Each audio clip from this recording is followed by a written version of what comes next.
Hey, everybody, and welcome to the Happy Heading Nowhere podcast. My name is Steve, and today we're going to dive right in and talk about how to develop deep relationships that last a lifetime, how to build those. So we've been on this journey about relationships that define us. A couple of weeks ago, we talked about that relationship with ourselves. Then last week, we talked about the relationship with our significant others. Today, we're going to talk about those relationships we have with our friends. What does it mean to have a deep relationship with a friend? What does it mean to us? Why is it important? I thought we'd go back to some Stoic wisdom from Seneca. In Letters from a Stoic, he talks about friendship, and he talks about how the wise man has a certain approach to friendship. It goes back to what we discussed a couple of weeks ago about the relationship with ourselves. A wise man first has a good relationship with himself before he tries to have relationships with others. Before you try to have a significant other deep relationship, you should get yourself right. And with friends, we should also take that same approach.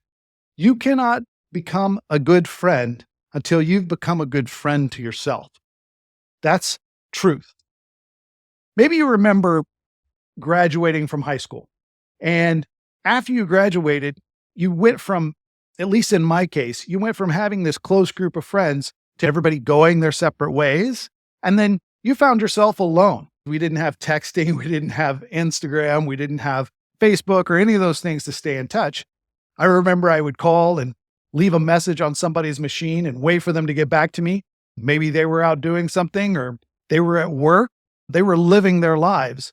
While I also had work and school and other things, I was living at home and I had a lot of time to kill. And I had to learn how to kill time by myself. That was hard for me because I was used to having someone around all the time when I did stuff.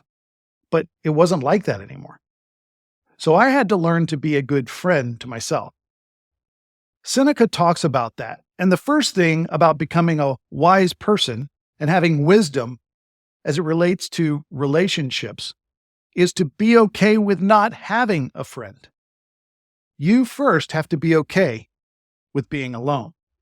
He says it here in the Letters from a Stoic. He writes, "Nevertheless, self-sufficient though he is, he still desires a friend. He still desires a neighbor, a companion. And while he does not hanker after that friendship, he does not prefer to lose them." And this is what we mean when we say the wise man is self-content. He is so in the sense that he is able to do without friends, not that he desires to do without them. And that's a very fine point, right? The wise person is self-content, he says. Not so much in the sense that he doesn't want to have friends, but that he is okay without them. It's not that you don't want friends. It's just that you're okay if you don't have any, that you're going to be okay. You have everything you need. You're able to cope on your own. You don't need to talk it through with someone all the time. You have coping skills. That's what Anne Frank said. The page is more forgiving than people. And sometimes just being alone with your own thoughts, your own journal, learning those things, learning that skill of being alone, of just spending time by yourself, enjoying time by yourself, is a life skill that will last you forever. I like what Seneca says here. He says, self-contented as he is, he does not need friends. However, he wants as many of them as possible, but not to enable him to lead a happy life. This he will have even without friends. And we learn the Stoic idea that it's not contingent on people, places, or things. The happy life is found within. It's found within oneself. So first, be okay on being alone and not having a friend. That's one sure sign that you're on the right path to establishing long-lasting relationships. Second, you want to be the friend that you want to have. Seneca says, if you want to be loved, love. What wisdom there. If you want to be loved, then love. We could extend that. If you want to be cared for, then care. If you want to be listened to, then listen. I think that's key. Become that type of friend that you want to have. I realized a couple of years ago, I looked around and there weren't many friends I had outside of work. My work friends during work hours, those conversations, that was important to me. But that's not friendship. Those relationships need to be pursued outside of work. I had a friend and she would call me and we'd go have coffee. I started to realize that's what this muscle is. We're making friendships with one another. We used to work together, but then she would call me and we'd go have coffee. And I realized, yeah, this is a friend. Another friend, he and I would also have coffee. Sometimes the three of us would have coffee together. We used to all work together. And those relationships slowly started developing. There was a couple of colleagues that I could maybe go have lunch with, and we could talk about more than work. It's really hard with work friends to talk about anything else than work, but we learned to do that over time. And now that we aren't working together, those relationships are continuing. But it had to start with intentionality. And to be quite honest, my friends are better at setting up time with me than I am with them. And I appreciate it so much. I really am grateful for it. But I need to do better at making those first steps because that's what I want back. And so that's why it's important for us to become the friends to others that we want for ourselves. And last thing I'll talk about today, pursue friendship for the sake of friendship and nothing else. Nothing more and nothing less. Even though you're content in your own company, sharing your life with your friends is so much better. We need friends, even though we don't need friends. That's where the strength of the friendship becomes. It's pretty cool to read Seneca and realize it's almost like he lives in today's world. He gets it. And it also is a reminder that things haven't changed that much over the thousands and thousands of years of human existence. He talks about, even though as a wise person, you're self-sufficient, you still desire to have a friend, if only for the purpose of practicing friendship.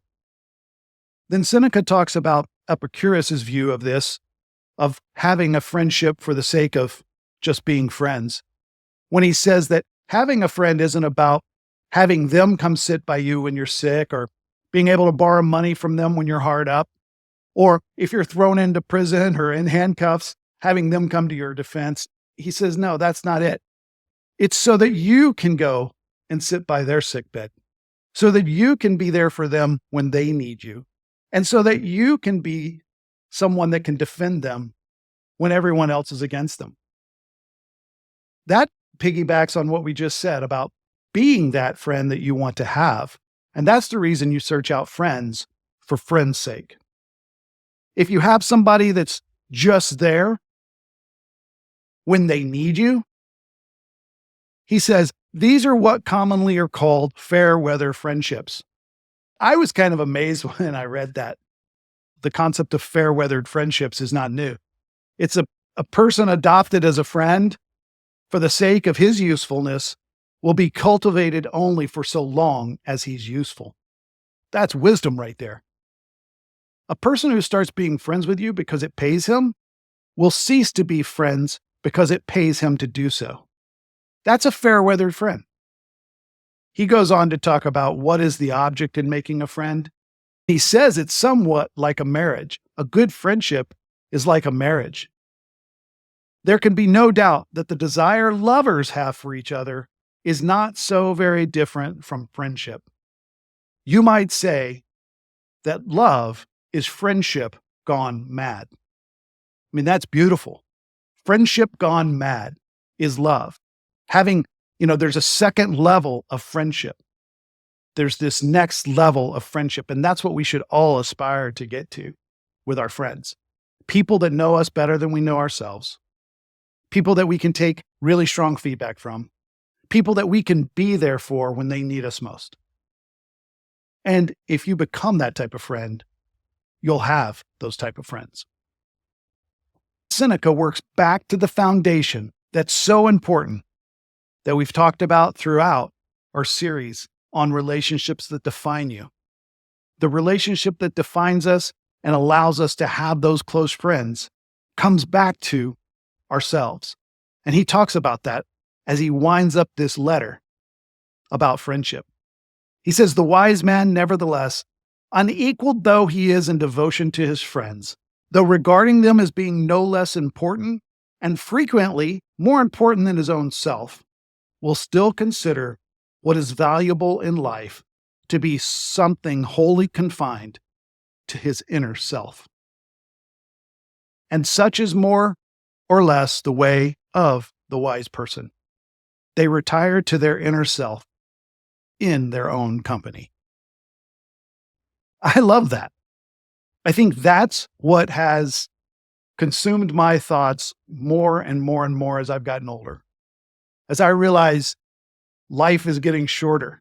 There's a time in your life when you reach a threshold and you start counting down. Instead of counting up, you start counting down. I don't mean that in a terrible way. What I mean is we wake up one day and we realize we have probably, or more than likely, less years to go or less days to go than we have lived. That's a little sobering. For those of you that are in your 30s, whatever, I get it. You're not there yet.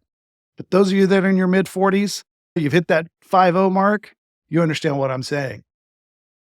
The most important thing that I've learned and been consumed with is having that good, strong relationship with myself, not being dependent on others. Sometimes what that caused me to do, especially over the last 3 or 4 years, maybe not this last year, but in the last 3 or 4 years before that, and the pandemic didn't help us, right? But I isolated. I didn't trust people. I cut people out of my life. I needed to do that. I needed to put that bubble around me. That bubble I've talked about, that we only allow people that we want inside our bubble. And I needed to be able to trust that I understood the bubble, that I understood what made me content, that I understood what made me happy. I needed to build a strong boundary, a strong bubble. And now, in the last year, it's been important for me to start to invite people into that bubble, let people in, let my guard down a little bit, and start to have relationships. So I've not always practiced what I'm preaching. And I hope I'm not coming off as preaching. But I think it's so important as we talk about, again, these relationships that define us. First, have that relationship with yourself, have the relationship with the closest people in your life, and to find friends that you value. You've learned who you are so much that you know who you want to be close to. You know who you want inside that bubble. You know yourself so well that you know who you want to trust, because now you trust yourself. Now you trust yourself to make good decisions on that significant other and on those friends. I just want to say thanks for listening today. Hope it's been meaningful. If you've enjoyed it, please like and subscribe and share it with your friends. That'd mean a lot to me. Listen, everybody, have a great rest of your day. Take care, and we'll talk to you next time. Bye-bye.